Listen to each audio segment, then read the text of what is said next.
Hey everybody, how you doing? Welcome to another Thursday night of Music Industry Makeover MIM time. DJ Ron, Rico Gibson, D-Ray the producer. What's going on, fellas? Yo, how you feel? What's good? What's good? hey, glad to be here another Friday, man. Another Thursday. Another Thursday. Exactly. Yes. Hey, as we continue on, hey, go out, spread the words out there. Spread this link, let folks know. Okay, we got a great special guest coming up in a little bit. But yes, spread the word. Want to tell you also, don't forget, hey, we're on Roku and Amazon. Yes, we are. Roku and Amazon. And there's our banner right there. You'll see us. Make sure you go and join it. If you have us, if you have those services and how to get on Roku and Amazon, Fire Stick, download the app in the store channel and Music Industry Makeover. Just look for the name, all right? And look for the brand that you just saw for sure. As well as, hey, we got In the Box. That's going on Friday nights. Go ahead, Rico, tell us about In the Box. So we got In the Box every Friday night, man. It's a show for all creatives. And then that show, is to kind of help you. If you're an independent artist, you're a producer, you work in film. The show is like a how-to to show you exactly how to accomplish what you're looking to do as an independent artist. And they help you expand and help you to grow. This Friday, we have actually Deacon Authority. That's going to be a great show as well. Awesome. Hey, Carlos, what's up? Big Los, how you feeling, man? What's going on, Big Los? Yes. Hey, and Carlos. And Just Life too, right? Don't you have Just Life? Hey, Mary, how you doing? And Just Life, man, is a show about, you struggle with life, dealing with life issues. A lot of times it's very hard, man, to get through life by yourself without some encouragement. Everybody not able to encourage themselves like David was. So sometimes you need to hear some words of encouragement. So we talk about, on that with Pastor Ricky, and we talk about a lot of different life issues that we all encompass. And definitely, man, can be a blessing to your life as well. Every Sunday at 8 o'clock. Yes. All right. Awesome. Wonderful. Yes. And go to the Music Industry Makeover. All right. musicindustrymakeover.com. Go visit the website. See all that we have to offer on there with the different packages. We got some great things that are happening. Also got to send shout outs to our artists that we have that's been working with us. Lord. It's me, stop again. Just got some things in my mind, heavy in my heart. I just want to talk to you. Yes, it's my man Ron. Stop going stream his music as well. Breath Prayers.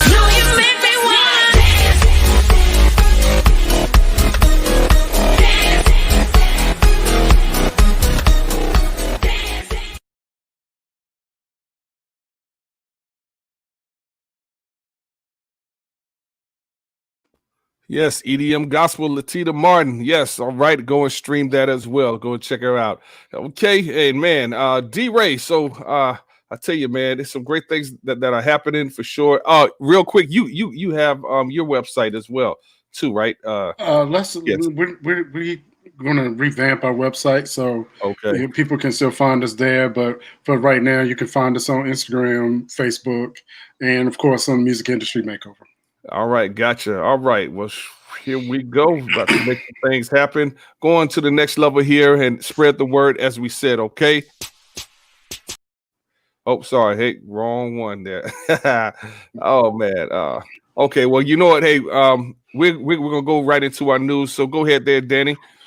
Okay, so industry news. I'm going to start off by a little backstory. Back in the mid-'90s, when Walmart started selling CDs, they came into the industry, the music industry, and they were able to start selling CDs at a lower price, which meant that it was great for the consumer, but it wasn't that great for content creators because now there was less of the pie to get in your royalty check. Now, I set that to talk about Walmart is teaming up with Microsoft to buy TikTok. Wow. Let's say that again. Walmart. And Microsoft are teaming up with TikTok. I mean, teaming up with Walmart is teaming up with Microsoft to buy TikTok. Man, they say they see it as a great opportunity to expand their brand. But for me, it's almost like a kind of wait and see thing because it never really works out that well when big corporations come in to the little guy.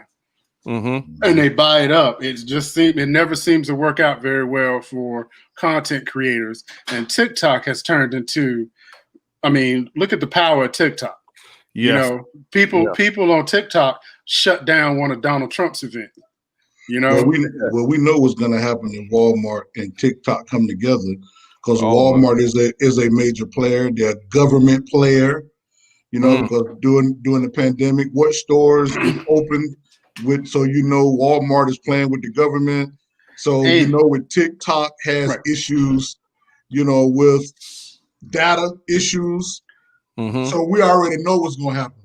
And that's another thing. If you have followed Music Industry Makeover over the past few weeks, we have talked about the importance of data collection. That's right. We have talked about the importance of analytics. Right. And just imagine with Walmart's money, if they can get their hands on all of that data from young people. Right. So that in and of itself is kind of one of those, I don't necessarily want to say it's a red flag, but it's kind of one of them things that it's like, caution. There you go. We need to, you know, pay attention to that. Wow. Awesome. Okay. Hey, what about with the streaming or so? The matter of fact, I'm gonna put this up here. Man, the streaming continues to grow 66% with on demand making up global streaming. Wow. And again, this is where it is, you know what I'm saying? And there's, you can see the graph chart for us from 2010 to 2019, the revenue from music or so in the billions of dollars. Wow.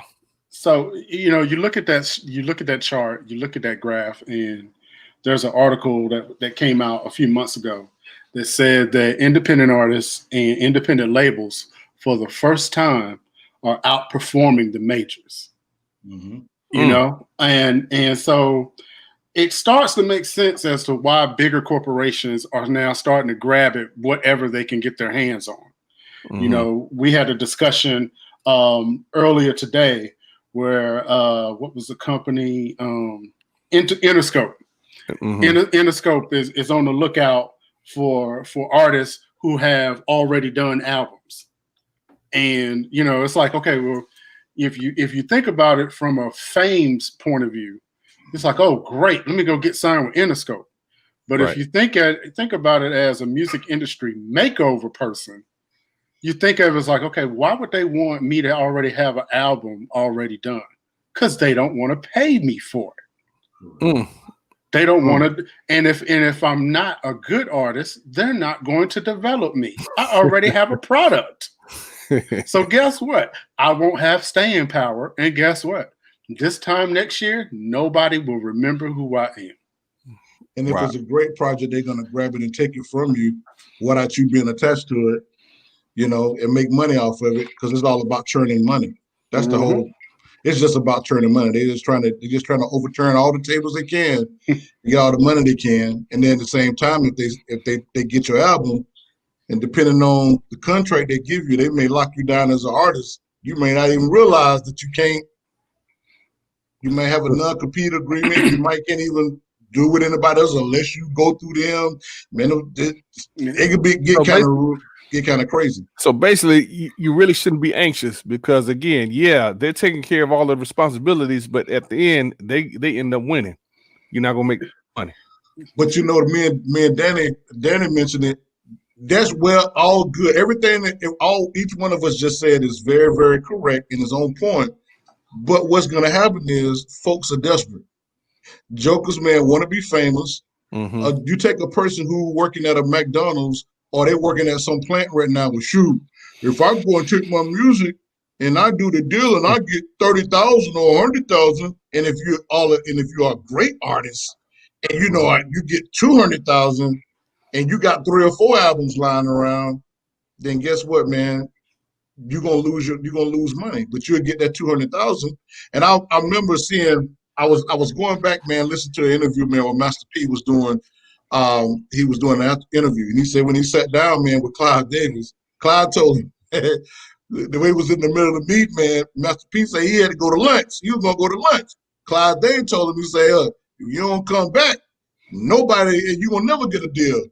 And him and C Murder was about to fight in the car. They going to the airport. They supposed to be going to lunch. He said they was at the airport getting to take off. Him and P about to fight. Cause him and C Murder about to fight because C Murder wanted to take the deal. And Master P said, look, if they willing to give me $1 million, that means I gotta be worth at least 10 to 20 million if they're willing to give me $1 million. So it's the same way when you go to get a record deal, that little deal that they're talking about looking for, to give you 50,000, that means you could probably make 350, 400 on your own. But think about you gotta make that sacrifice though. Think about eventually, piggybacking on what you said, Master P, what did he do?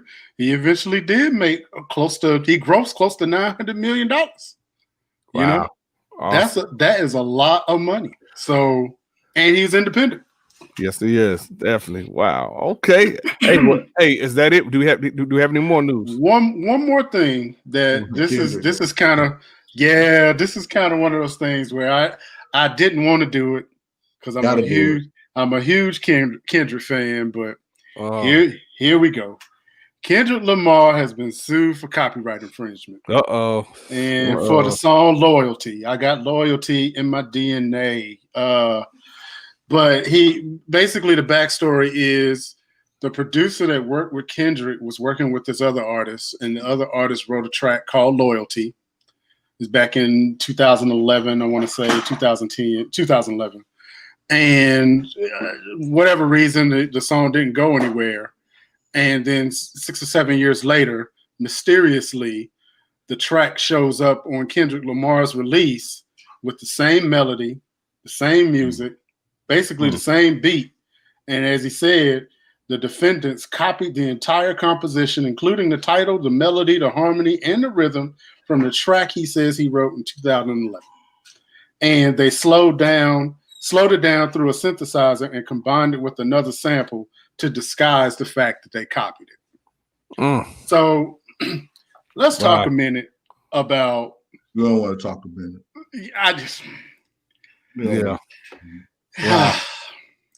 It kind of hurts because like I said, I'm a huge Kendrick fan, but at the same time, I'm also beholden to independent artists.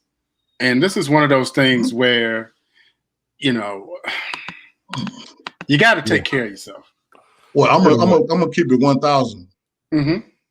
It is a known fact that a lot of mainstream artists and producers, they steal songs from unknown independents. That's why it's very important for you to get your paperwork good, rock solid. Stop putting your music on the internet. I see people, man, put their music on the internet. Only thing a person needs, 30 seconds of your song. They got it, man. That's because you got RX-7. I don't know if you guys know what RX-7 is. RX-7 is by Isotope. RX-7 you can go in, you can dial in and delete sounds from an audio. So they can take a 30-second sound bite of your song and go in and deconstruct every part in that song and redo it for what you created just from an audio soundbite. So do not put your music, but there again, you be getting desperate. I'm gonna keep it another 100 with you. We don't need no programs. We got 2 producers on here that play by ear. All I need to do is hear it once. That's it. There you go. I was like, wait a minute, it's a C minor to a B to a D minor. I got it. Man, all right. And, and so I think it's independent artists and producers need to really change their mindset, because don't be just a beat maker. Don't just sell a beat. I had a professor tell me one time, you're not a beat maker, you're a composer. And when you start thinking as a composer, you start thinking about, okay, this is my intellectual property. This is just not a musical body part that I could just sell. That's good. You know what I mean? Like a kidney. I'm a composer. And that means that there are laws in place to protect me from if someone wants to come in and play it by ear or use a program. But you gotta change your perception. And once again, don't be so desperate for that dollar. There you go. Because what a homeboy told me one time, I don't care if I'm sleeping on a park bench. I'm not gonna sell the 50 in my pocket for $1. Exactly. No, for $5, right? Yeah. That sounds real familiar. Yeah. But you see, I sampled it. I changed it from 5 to 1 because that's why you cannot put your stuff out there. You would get bit. Yeah, definitely. All right. Well, hey, look, that's our news portion of MIM, and we're gonna bring our special guest who's hailing from Charlotte, North Carolina, the Queen City, Omega Sparx. He's one of the most passionate and prolific recording artists in the music industry. His sound is earth-shattering, which it is. Man, that cat legend, man. Come on, man. Bro. It marries between East Coast lyricism and Southern style instrumentation. Yeah, and that is so true. Omega Sparx fuses the art form of rhymes with the freedom of worship to offer true expression and creativity to the Lord Jesus Christ. Amen. He has shared the stage with some of the most notable artists from Lecrae, The Truth, Lisa McClendon, Cross Movement, KJ52, and many more. Omega Sparx music has proven to have the ability to achieve critical acclaim while simultaneously touching the lives of many. His album, Sleeping Giants, powerful album, has won many awards and has generated thousands of album sales worldwide. His video game projects like Game Breakers Volume 1 have been played nationally on NPR, and his music has been featured in gaming tournaments on ESPN2. Man, awesome. And video games on Microsoft Xbox One. The mission behind Omega Sparx music is to ignite a heart of faith and consciousness in hip-hop, rock, and electronic communities. So without further ado, let's bring my man Omega Sparx back to MIM. What's good, bro? What's up, guys? What's up, everybody? Thank y'all so much for having me. Man. Awesome, brother. Hey, man, humble brother, man. We just thank God for your life and who you are. And yes, everything that was read, man, hey, that is a true depiction of you, and you're definitely a humble brother. So thank you so much, brother. I just want to jump in there, man. You had a song that just go with 5 million streams or 1 million streams? 5 million. 5 million. That's 5 million. 5 million streams, yeah. I made it a point to I tell music artists a lot, since it's the music industry makeover, you have to celebrate yourself. If you can't find one thing about yourself to celebrate every day, don't expect anybody else to celebrate you. And so I got to a point where I celebrate my 1 million milestones. And so awesome. Yes. That's dope, man. Man, we celebrate with you, sir. Man, to God be glory. Yes. I gotta do a public service announcement. Mm-hmm. Do not listen to Omega Sparx if you are asthmatic without your albuterol. I had Waking the Dead on repeat. I was almost out of O2. Oh my God.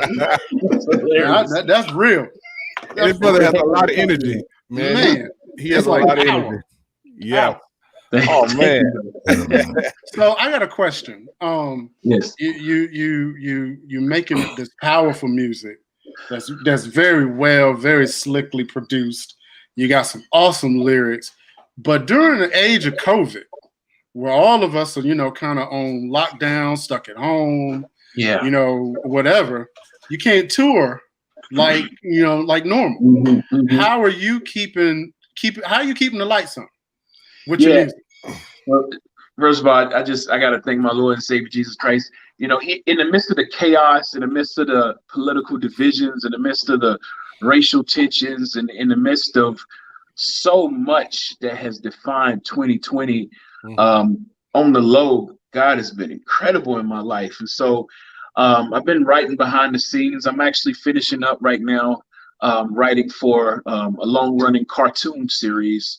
Wow. And I just created 5 songs for this upcoming season. And it's been a long-running cartoon, like it's in its 18th season. And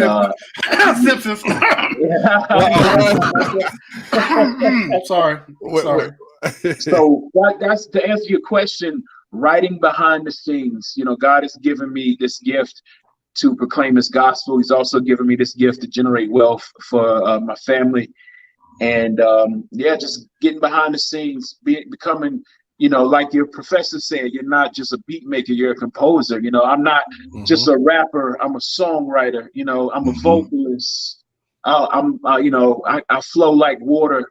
I can meet the demands of not just my fans, but I can meet the demands of, you know, the corporate side of things when they need a specific type of sound for a fight scene, for a cartoon, for a video game, or write for, you know, a video game character. I can meet those demands because I keep my penmanship sharp, you know. So yeah.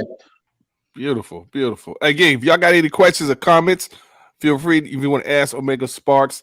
Again, the artist is doing some great things, making money in this COVID situation. You know what I'm saying? I want to ask you, man, you know, when you hit that first million stream, how did you feel when you hit that? The first thing that you do, did you go and say, now let me see what my payout is going to be? Is that the first thing? Yeah, that's the first thing. That's the first thing I thought about. I'll be honest with you. Like, so my music has generated going on about 30 million streams, like on YouTube alone over the past 5 years for different songs. And I still can't really wrap my head around 1 million people or 1 million times over someone listening to my music. You know, like I can't even fathom that. It feels good, but it can't sustain you, you know. So I say for all the artists, you know, once you reach your goals, once you reach, okay, I dropped the video and 1,000 people checked it out. Okay, now 5,000, now 20,000, now 100,000, now 500,000. Oh, I reached the 1 million mark. It's gonna feel good for a couple of days, but what's next? And make sure you have your royalties set up where, you know, when you reach that 1 million mark, you got that money coming directly to you, and you're not losing out on your money. So. I'm glad you said that, you know, basically, you know, don't get comfortable. You know what I'm saying? Yes, you achieve that goal. But again, you know, fame or success only lasts just for a moment. You got to keep getting yourself. That's right. So I want you to go back, man, to when you telling the artist that you want to make sure your royalties come right to you. Yeah. You don't want to lose money, but I want you to back up. What can happen to where that money won't come to them and they'll lose money? Kind of talk about that just a little bit. Talk about what happens if that's not in order. Every time your song is played in a venue, whether, you know, unless it's a church or an outdoor event, a royalty is formed. Every time your song is played on a radio station, a royalty is formed. Every time someone clicks the play button on your song on YouTube, a royalty is formed. Whether you're getting that money or not, royalties are being formed every time someone interacts with your music. They play it off a jukebox. They play it in an amphitheater. You know, royalties are being formed. And if you don't at least have your music set up in the States, you know, BMI, ASCAP, and then BMI and ASCAP only goes after one royalty, your performance royalty. There's like 15 plus royalties out there.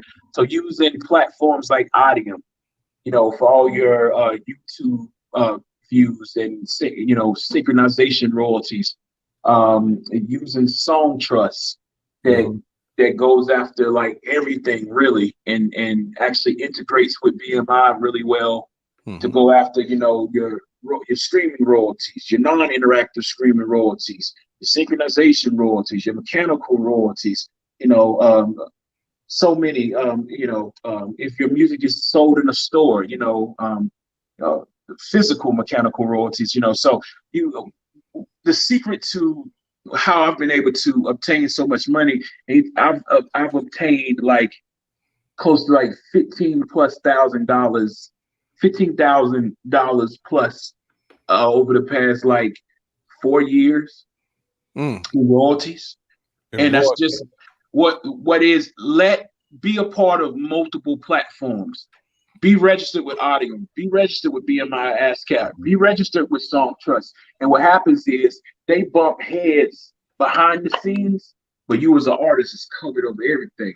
So Song Trust may be collecting money for you every time somebody plays you on Spotify, but Audium may do the same thing. Whichever platform gets to your royalties first, as long as you have representation in every type and form of royalty, you're going to be covered, and you're going to have multiple streams of royalties coming to you from different platforms, and it's beautiful. TuneCore Publishing is another one as well. So just make sure you're covered.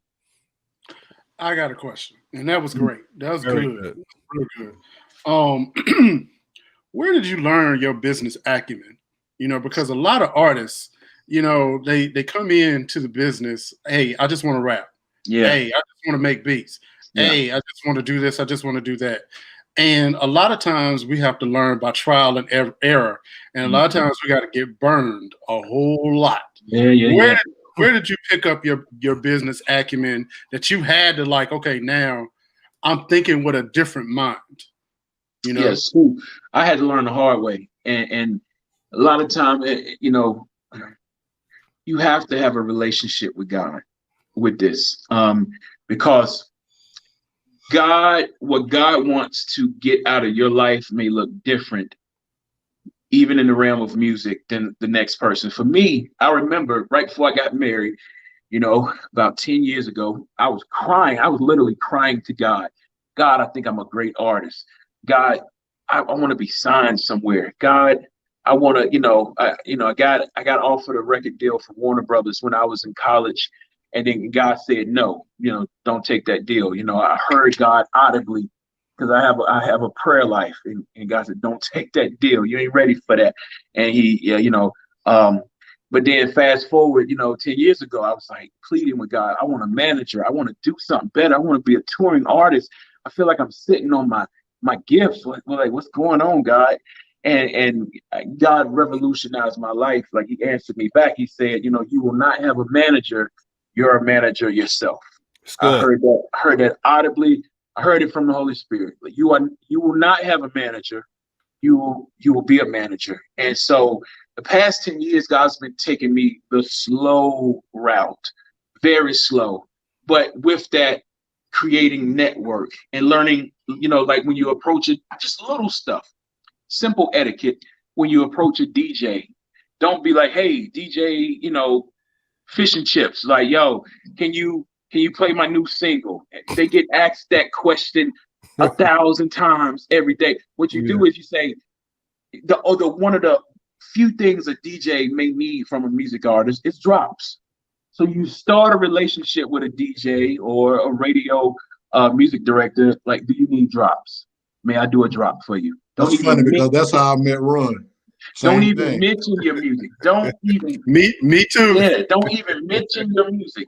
And then the DJ may be like, or the music director will be like, yeah, I need you to say this. And they'll even email you a tagline of what you say. And then that's how you get your foot in the door with radio and with DJs and building your network up. Mm-hmm. And what's going on, y'all? This is Omega Sparx. You're rocking with DJ Ronnie Ron, you know what I'm saying, on the Blessed Radio Show. Keep it locked in.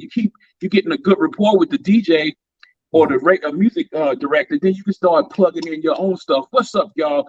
This is Omega Sparx. You're rocking with DJ Ronnie Ron on the Blessed Show. Also, check out my new single, Juggernaut, blah, blah, blah, blah. You know what I'm saying? Right. After you build that rapport, then the DJ or music director is more acceptable to you sending them your music because you've built a relationship. It's not just an email. And so I had to learn that by trial and error. I just had to learn that, like, okay, we're going to do things different, because I want to stand out. I don't want to be like the 15,000 person that's asked the same question to the same person. No, I want to stand out. I want to be different. I want to practice good etiquette. I don't want this person just to play my song today. I want to build a network.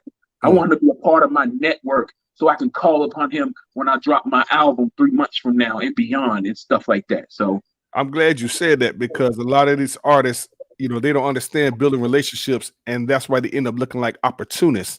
And that's exactly. That turns us off. And half the time their music don't be all that anyways. It's like, look, again, you know what I'm saying? Come at us with respect. You know what I'm saying? Mm-hmm. All right. Yeah, relationships and budgets. Y'all have always heard me say that the music industry is about R&B, relationships and budgets. And then even sometimes, even with the budgets, it's like, okay, hey, we may do a little something extra for you because again, we have that relationship. You know what I'm saying? That's right. Anything I get from Omega Sparx, I'm gonna automatically put it on because again, that's that relationship there. And plus it puts out great music. So it's like, hey, you know what I'm saying? Hey. Yeah. But see, with music artists, a lot of times, and see, like I really beyond the music, honestly, God has really given me a heart to minister to music artists. I minister to music artists on the low, like every other day.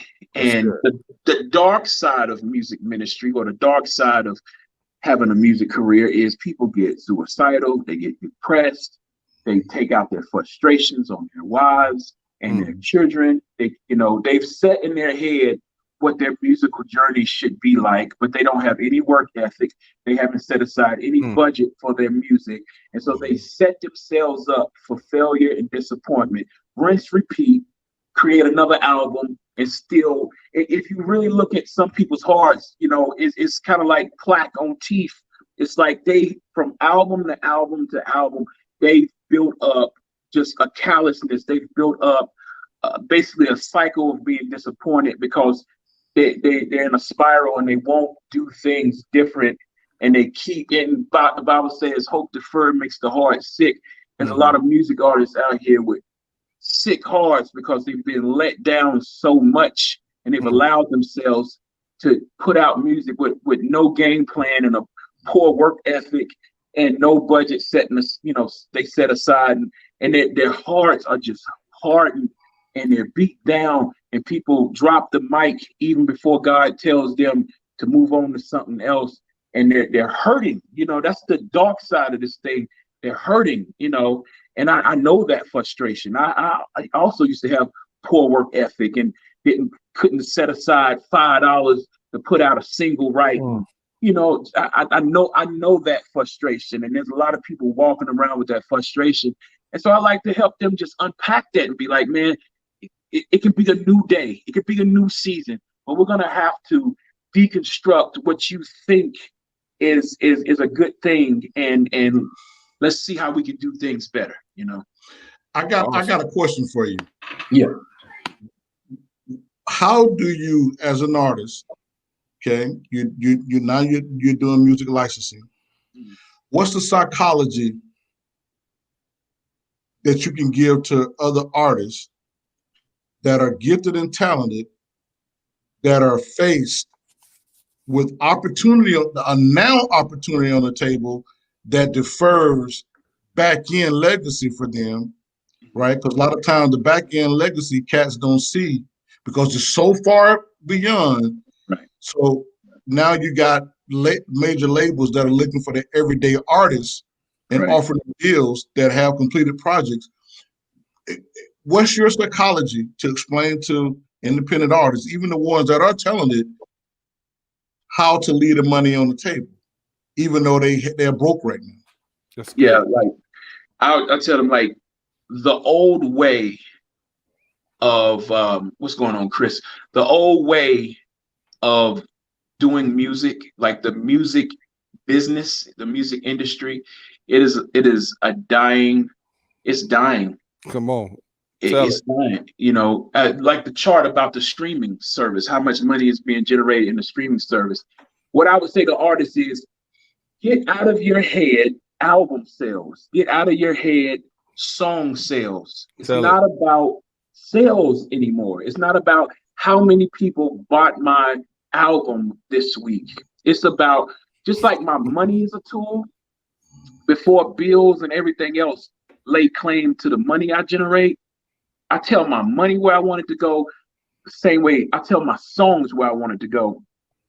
So instead of living and dying off of album sales, well, what did I do with this one song? Did I take this one song and actually get it to 100 DJs that are now, and here's the thing about royalties. Every single time your music is played in a venue, a royalty is formed. So if you have a great relationship with a DJ and he has one of your new singles in rotation, keep in contact with that DJ. And what if that DJ has played at 100 different venues? That means that's 100 different places where your music is generating royalties. And if you signed up with BMI, you go to bmilive.com and you type in the 100 venues that DJ carried your music to. And then in 3 months, you're going to get a couple $100 just from that DJ playing your music at different venues. So, how are you using your songs? If you have, I tell a lot of artists, stop dropping albums. Learn how to do one song right. Learn how to do learn how to do a campaign. Learn how to do a campaign with one song. Learn how to use your song beyond album sales. Okay, well, I submitted my one song to a company, and now it's connected to a commercial. So so simply, so I'll get lost in the sauce. Deconstruct your thinking about album sales. Get out of your mind album sales, and then submit your music to something, to a platform bigger than you. That's the thing. That's the thing that keeps me humble. My music isn't about me. I'm doing a service. You know, if I write a song about a video game, then I'm bringing joy to people that play that video game, and they play my song as they're playing their video game. And I'm representing those video game characters for the video gamers out there. If I'm writing a gospel song or a ministry record, it's speak life over whatever situation I'm rhyming about. My music isn't about me and my opinion and how I see the world. And I don't get lost in that. You know what I'm saying? I got friends I can bounce ideas and thoughts about, and I might throw something opinionated online. But when it comes to my music, I'm always looking for my music to attach to something bigger than me. It's good, man. Man, hey, I'm learning. Man, that's awesome. That is. Hey, guys, if you all got questions that are watching, if you're an artist, hey, here is an independent artist that's making it happen, that's doing very well. Okay, that shows you that it can be done. Ask them anything. Hey, again, we got time right now. Feel free to post whatever question or comment that you might have, because that's how you grow. I got two things I want to ask. Mm-hmm. First thing is the lighter thing, so I'm gonna go ahead with the lighter thing. Right. We talked a little bit, and I briefly mentioned to you that I kind of feel like you're like a Miles Davis of hip hop. Wow. And you was like, why is that? And you were like, why is that? And I said, because Miles Davis, genius, created genres of jazz. He created actual movements of jazz. So you got cool jazz, you got electric jazz, fusion jazz. Miles Davis did all of that. Here, Omega Sparx has this gamer hip hop that's just like this whole lane that, to my knowledge, nobody has really even thought about. And you have carved this path for yourself that is just like, and it's catching on. I'm seeing you doing shows at Comic-Cons, and you got a whole new separate audience that you might not have reached before. Can you talk about what was your thought process into creating something like that was beyond the norm? Yeah, it's just I don't know. And to the young, it's AUDIUM. That's Audium. You almost said it right. AUDIUM. That's Audium. The person that created TuneCore got kicked out of TuneCore by his shareholders and created Audium. And so, Audium is really good.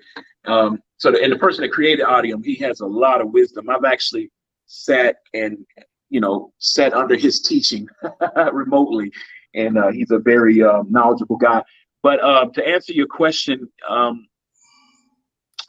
don't know. It's like you be fearless, be willing to step out of the norm. I always felt like I don't have to put on my ministry hat and then my video game hat. It's all me. I'm a Christian, and I like playing video games. I like to talk to people about playing video games. I like to geek out. I love nerd culture. So why can't I make music for them? I talk to them. I talk to those people. Why can't I make music for those people? Especially if I have a passion for it. And a lot of times, I'll say this. A lot of times, God gives you frequencies, and if there's so much noise in your background, if there's so much noise in your life, if it's so much noise in your heart where you're trying to, I gotta act like Lecrae, or I gotta act like Cross Movement, I gotta be like this person. What this person is doing is working, so let me be like that. If you got all that noise in your heart, you cannot hear God for your life. And sometimes, a lot of times, God God is not religious. God, like the foolishness of God confounds the wise, Right. And sometimes if you really listen to God, what he has for your life, what he has for the direction of your music might be something so cutting edge. It might be so timeless. It might be ahead of the curve, but you won't take advantage of that frequency that God's, he's so gracious in how he presents vision and everything. If you don't get a hold of that frequency, you may miss out on wealth. You may miss out on opportunities. I'll tell you what, I got that frequency in college around 2007. I was like, man, I don't know what it is. I just really feel like making video game music. No one told me to do it. I didn't, it's just an epiphany. Like, I want to try my hand at this, But guess what? First time I tried, I fell flat on my face. There was a video game company that said they wanted to back me doing my first video game album. I made this whole body of video game music, and then no contracts were signed or anything. And then I presented the album to them in 2007. It was like, well, we really don't have a budget to really help you. And they basically reneged on the conversation.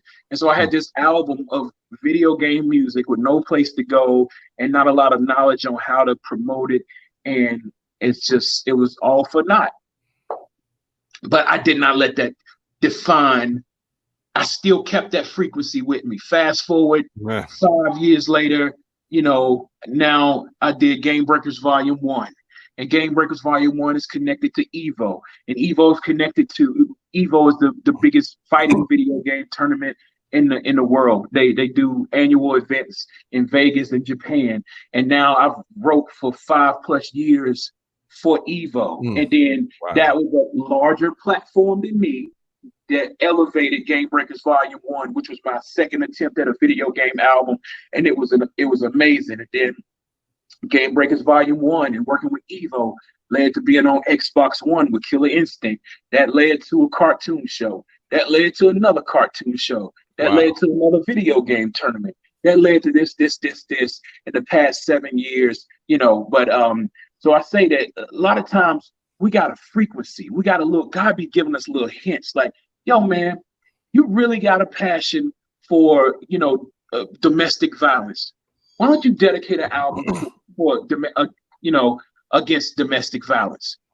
Like, and God be dropping them little seeds, those little frequencies. Follow the frequencies that God be giving you. Maybe frequency isn't the right word, but follow the little hints that the Holy Spirit breadcrumbs. The little breadcrumbs. But if you got so much noise in your heart, you're not going to hear that. Just know that we serve an extraordinary God. Yes, we do. And if we tap into Him, He will give us ideas that will set us up for millions. Man, look, how I said he's he's like a Miles Davis of hip hop. Last week I recommended that everybody watch Quincy Jones's documentary on Netflix. Quincy Jones said the exact same thing. If you don't cut out all the noise, you can't hear the music. That's right. That's just confirmation for me. Hey, shout out to Doria. He said, "Yes, I am a juggernaut." Hey, man. Hey, that's one of my favorite songs. I am a juggernaut. Yeah, man. That's still all our favorites. One of our favorite songs. Yeah, man. Okay, so the next one I'm about to get into is a little heavy, and I know you got some stuff to say. So let's talk about sampling. So Lizzo, Kendrick, Lecrae, Blaze, and Katy Perry, and all these people are finding themselves in court for stealing beats and copyright infringement. What are your thoughts on sampling? Because I'm listening to your music and your production is pristine. Yes, it is. Your production is like Master Jedi level. So what are your thoughts on sampling, and how can you protect yourself? How do you suggest independent artists protect themselves? One thing is, don't add nothing to your song that you're not willing to pay. So there's HarryFox.com. which is a wonderful royalty institution where, let's say I wanted to sample. Oh, well, there's a difference between doing covers and samples. So harryfox.com is good for covers. So if I wanted to cover and remix a song from Rico, I could basically, Harry Fox is basically the middleman. When it comes to sampling, there really isn't a institution or a company that's a middleman. Like, for example, I've really only sampled one time in the past like 5 years. Game Breakers Volume 2. There was a single song. I just had to have this voice. First of all, before I bought the beat, I asked the producer, are there samples? You must ask every producer, even your own producer in-house. Are there samples in this track, in this beat? Come on. Please cover yourself, because they're just looking, as the producer, they're pulling from inspirations, and they may sample all the time just to get it over the hill of making that song go from good to great. And but you must ask. And then so I asked the producer, like, are there samples? Yes, there's a sample. It's basically half the verse of this young lady singing beautifully that I created as the chorus of this. So I couldn't go through Harry Fox. I used Harry Fox to find the information, but the actual song that it was attached to had a publisher, the person that produced it, the person that performed it, and I basically had to go through like several channels to find the person that owns the majority of the composition of the song, and then wrote an email, and then waited 5 days for them to respond back, and then created a contract based off of the conversation. It's very tedious. It's very tedious. But if you're serious about, adding samples and doing it in a professional manner, and you can release stuff without worrying about getting sued because you're fulfilling your contract. You have a contractual agreement with the person that owns the sample. You're gonna have to go through steps, and then at the end of all those steps, the person might say, "No, I do not give permission to sample my music." Wait a minute. You mean even after you done sign a contract or before? No, before you sign it. When you sign a contract, that means y'all both are agreeing to move forward. But you may have to go through you might have to go through BMI to find out who owns enough percentages of the track, and make sure you go after the person that owns the most percentage of the song, because there might be 5 different people that owns the song that you want to sample from, and if you go to somebody with the least amount of percentage of the song, you still might get sued, or you just got to cover your bases. I just want to interject in here. You got to realize where he left out, because I knew he's sharing a lot of nuggets. Every sampling negotiation is different. It is not the same. Not the same. Right? It's not the same. There's a standard rate for sampling, but a person can charge you whatever they want to charge you to clear that record. And they can say, I want the whole record, because Macy Gray just took a whole record from somebody that they didn't get permission up front. She took the entire record. Absolutely. So there's not a cookie cutter for sampling. I remember when I did the song, I sampled Isaac Hayes. Before he passed, I ended up calling Isaac Hayes, talked to him. He said, well, hey, I'll give you the clearance of the song, but I want you to, this is what I charge, but EMI is in control. So you got to call EMI.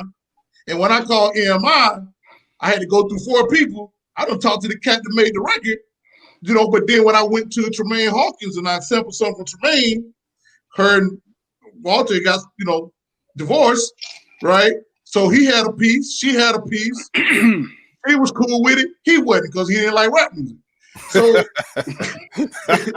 he sure did. So the thing is, no sampling deal is the same. I just wanted you to, because you don't know what you're gonna get into. It's better not to sample, but some people can be jerks about it. I'm thinking of 2 court cases right off the top of my head, because basically one of the things that we tell independent artists is you cannot be lazy. Right. And what you described, your process in clearing samples takes work. And if you're not willing to work, then you're gonna wind up getting caught up. There is no easy way out. There is no way to cut corners. I'm thinking about two cases. I'm thinking about the Blurred Lines case with Robin Thicke and Pharrell and Marvin Gaye's estate. The story with that really quickly, they came to Marvin Gaye's estate. They said, hey, we want to use this sample from Got to Give It Up. And they were like, okay, $100,000.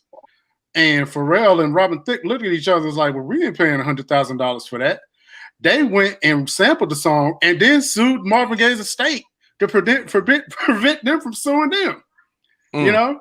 Didn't work out too well in the end, though. No, that backfired. No. And that's one thing. And then the other thing, how DJ Flex just might have messed it up for everybody, where Nicki Minaj sampled Tracy Chapman when she said no. They did it anyway. Gave the song to DJ Flex. Flex played it on the radio, and now Tracy Chapman has a case in the court that if she wins, you will not be able to legally sample, even if you're just testing it out at home. Even if you're just testing it out, saying, "Hey, I wonder if this works," you won't be able to do that without permission. If that song gets leaked, some type of way, somebody come to your house and they take that, even if you was playing around with a sample, if they win this case, that means you could get sued. You might be playing around with a new workstation, and you just run a sample up in there, and somebody come to your house and like start playing in the car, it switch hands and gets out, you get sued. And you wouldn't even plan to release the record. Right. And think about this. Think about this. This is copyright law. Copyright law says each individual instance of infringement is punishable by 7 years in prison and $100,000.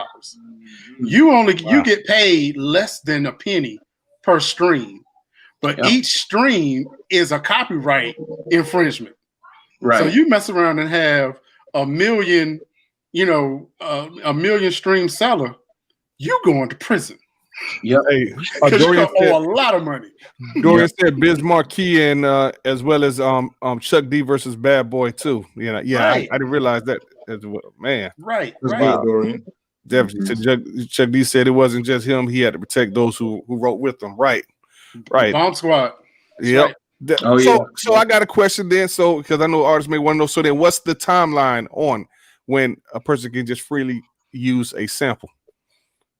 There isn't. I mean, for how old the song is. Go ahead. Oh no, there's no statute of limitation. If you sample something from a song from the 1920s, that artist might be dead and gone, but I bet you their grandchildren own their estate, just like Marvin Gaye, and somebody gonna knock on your door one day. There's a lot of local minded artists that use sampling, and they haven't got caught yet. But you got to practice good work ethic to where you're going, not where you're at. And so, good. Yeah, Ron. Copyright law states that the copyright is in place 75 years after the death of the author. Now, be on the lookout. That law is about to change. Do you know why? Because in 1965 or 1955, Walt Disney died, right? 75 years from that point, Mickey Mouse is in the public domain. Disney will never let that happen. No way. So you just need to keep your eye on that. There is never a time that you can actually sample freely. Even when you're doing it at home, you're basically committing copyright infringement. But now with this court case, there's going to probably be some technology that's going to prevent you from doing it. But even now, man, you got to understand we're being watched on the internet. So even if you got stuff like what's the Serato Studio, you're making beats in the browser. You know what I mean? You turn around and just sample something in the browser, they got access. Now they can pull you. So technology, AI, it's just at the end of the day, if you are an artist, if you are a producer, you should be making your music. And if you're not making your music, then I don't consider you a real producer. And you shouldn't consider yourself a real producer, because producers are creators. Real producers are creators. That's good. Right? That's good. You can be an arranger, then say you're an arranger, but you're not a producer. Producers are creators. We create. We can take nothing on the canvas, put pen on it, and shape it to make it what we want and play what we want. So I know a lot of people say, man, because Guitar Center made everybody producer. We got Fruity Loops on sale. But I like the sampling laws that are coming and all the copyright laws, because what's going to happen is it's going to put musicians like me, Danny, other musicians, we going to make more money, because then you have to come, because then sampling, you won't be able to sample. And I think it's a great thing, because producers have been getting robbed for a very, very long time. Right? Yeah. The rate of exchange, the royalty rates that major labels pay, the placements, they're not really paying producers anymore. You know what I mean? So I think this is a win for the producers, and it's just gonna force you to have to go to beat making class, to get some coaching music, so that you can learn. I'm gonna be creating a coaching course for producers to teach you how to track. Teach you how to for sound placement, introduction to the music business. You need to do that so that you don't have to worry about being sued, because with COVID, we understand one thing: people don't have no money. People are looking for lawsuits. Yep. Oh yeah. Yep. Oh yeah. And the same thing, the same way that they can track your song to pay you is the same way they could track your song to sue you. That's right. Hey, Omega Sparx, how can people get in contact with you? Do you have a website or anything? Yeah. A website's coming, but everything / OMEGASPARX. Like I said, it's been an extraordinary year.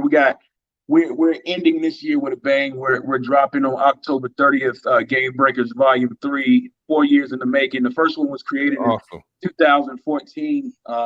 Last one was 2016, and we're going to drop Volume 3. So out of 12 songs, 4 of the songs are attached to official video games. And so it's been incredible. So when we create music for video games, whether we're in their commercial or in their game, we fight to still keep our rights to these songs.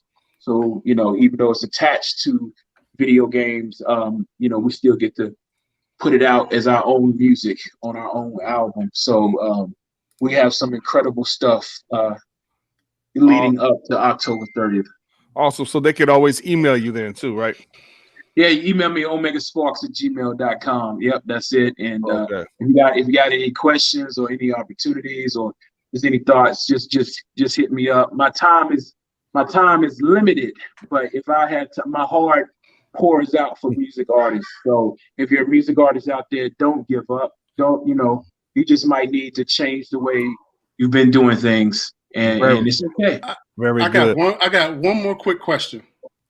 Just specifically for you, Omega. If you got a friend that keeps saying they can play Madden, but they really every show. Is there a you don't know how to wait, hold on. Is there a scripture? We got a guess on, and you leaking out. Is there a leaking, bro? I don't know if it's a scripture.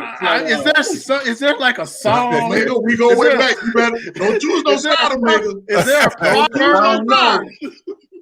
I don't know. We're gonna have to settle it. Y'all gonna have to settle it on the sticks now. Hey, speaking of that, tell them about the tournament so that we have coming up. We have a Madden tournament coming up in October.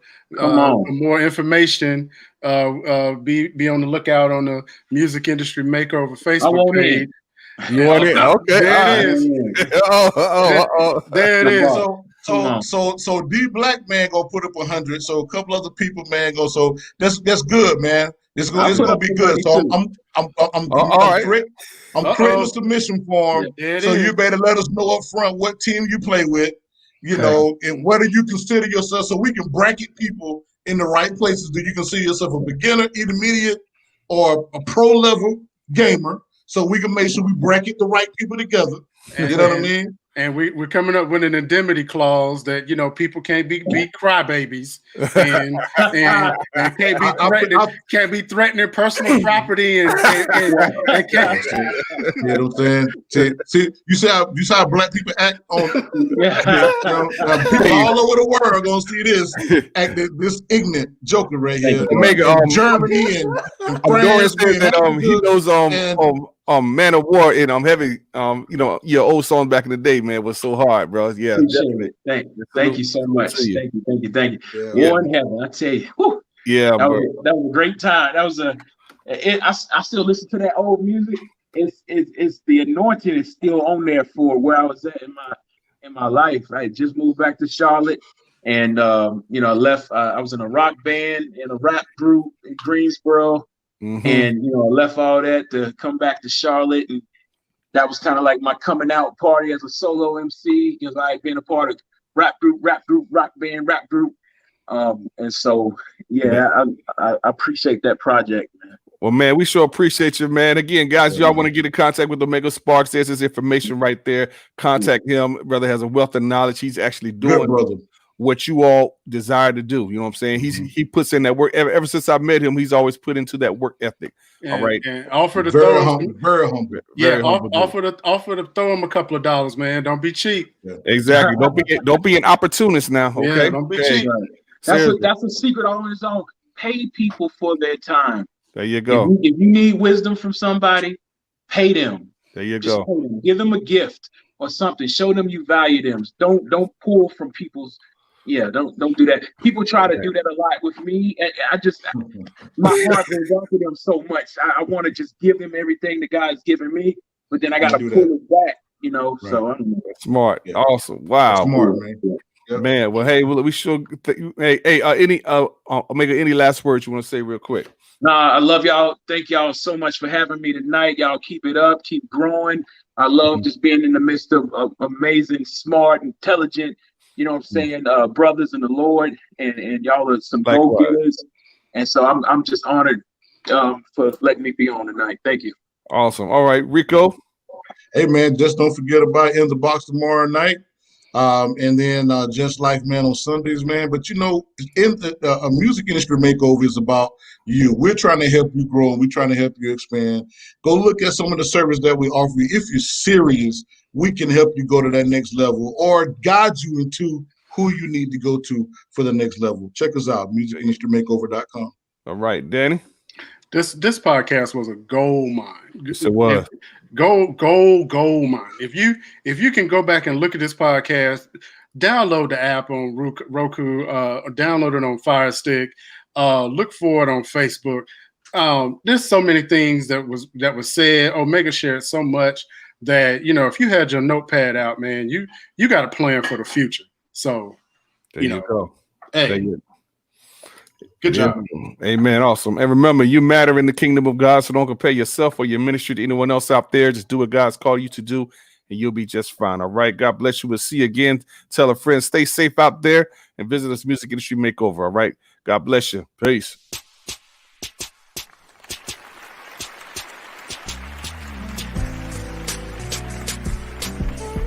Just give me the music.